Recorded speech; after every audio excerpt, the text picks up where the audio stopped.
Good day guys and welcome sa MJ's Bonsai Vlog. This is the third video. Kung nandito kayo nanonood ng third video, may dalawang video na ako na-upload.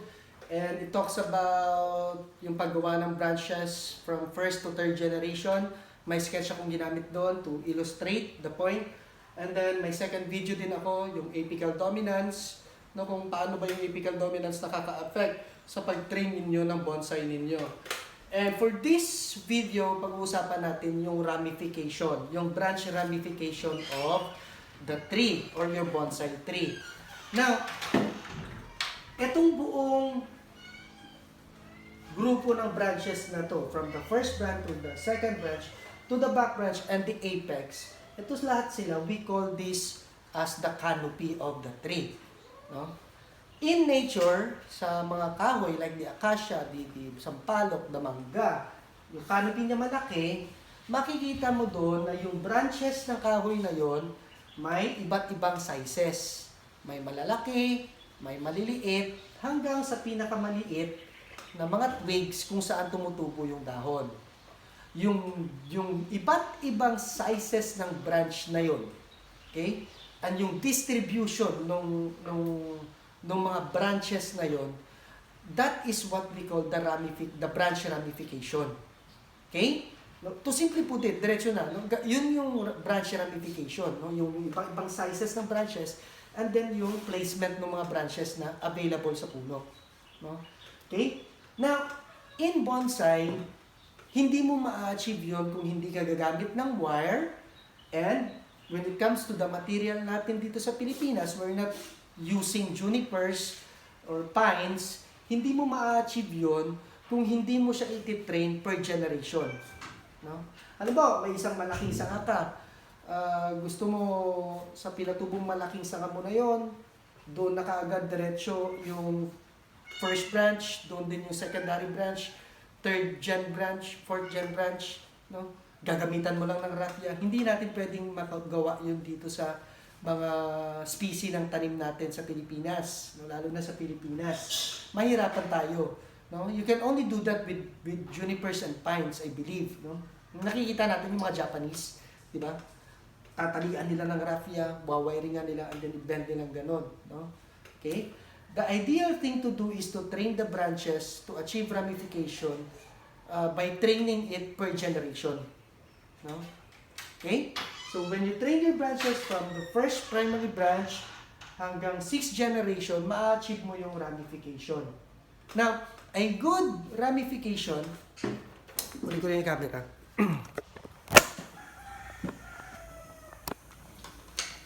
Ang magandang ramification sa bonsai plant is, of course, no, galing sa malalaking sanga, pababa.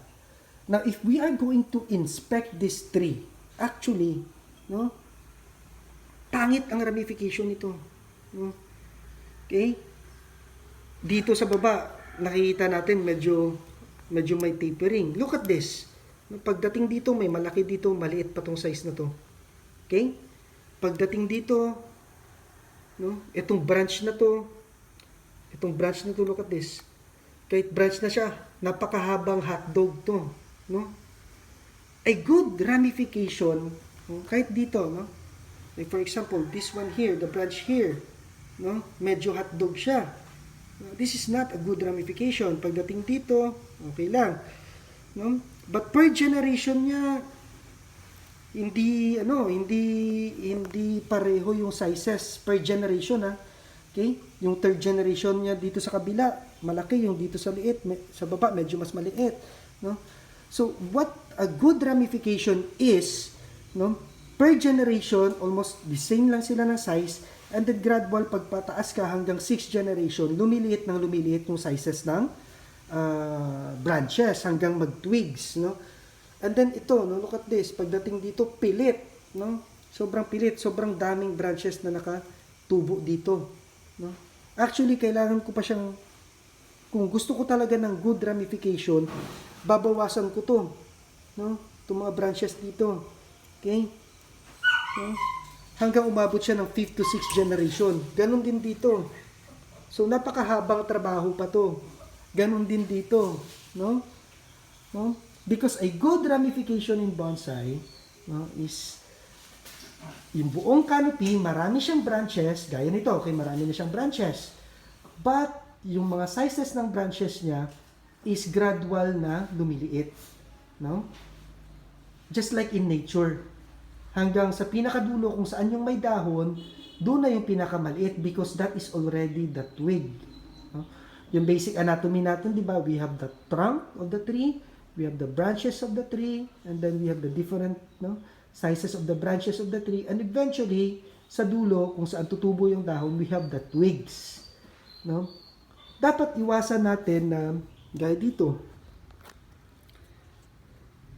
ito, ganito siya kalaki, no?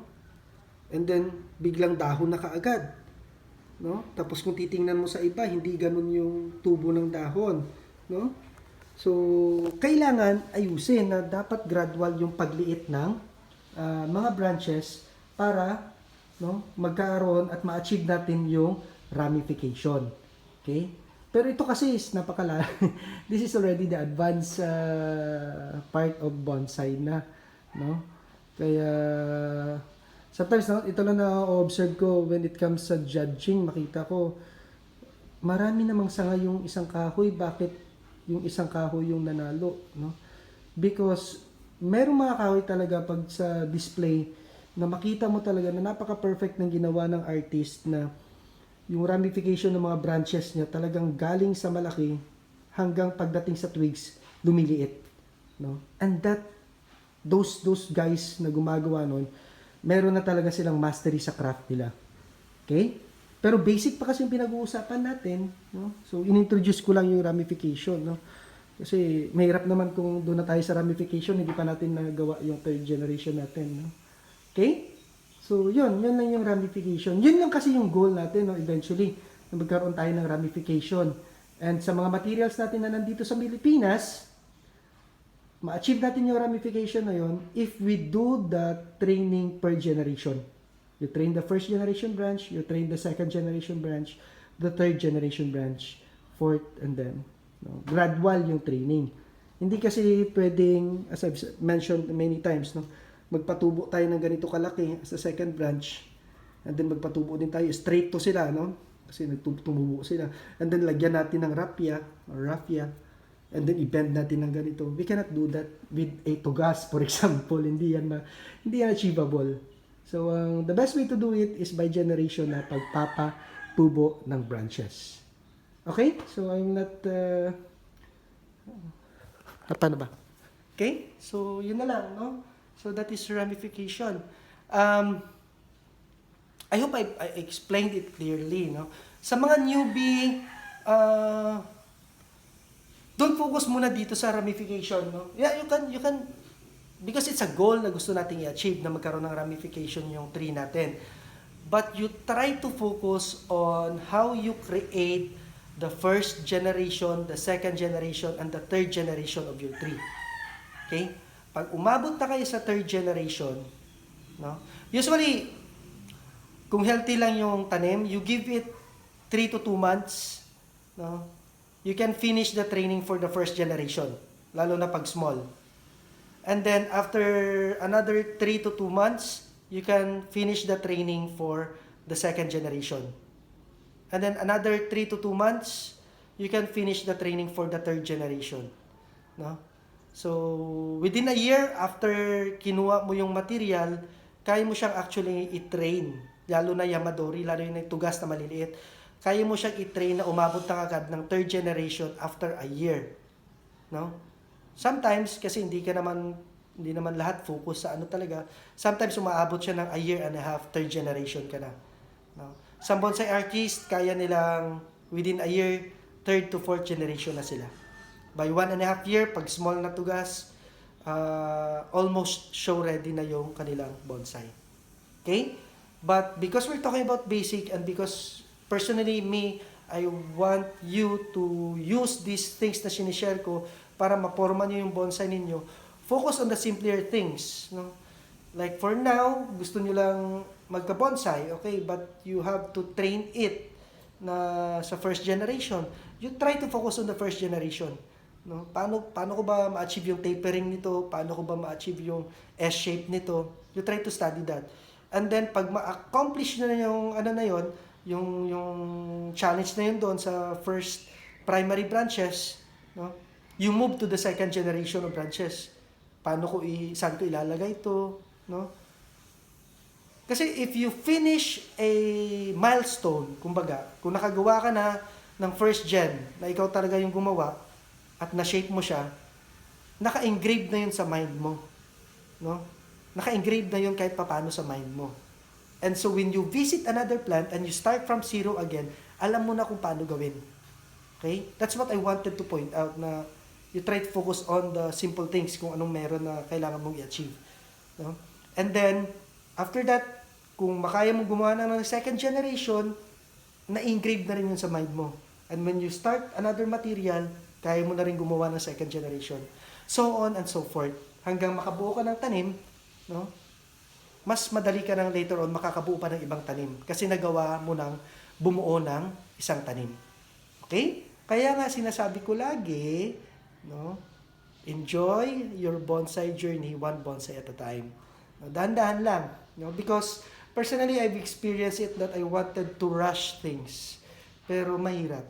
No? That's why I'm going back to basics. Malapit na. Okay, salamat sa panonood guys. Remember, enjoy your bonsai journey. Sana nakatulong. One bonsai at a time. Salamat.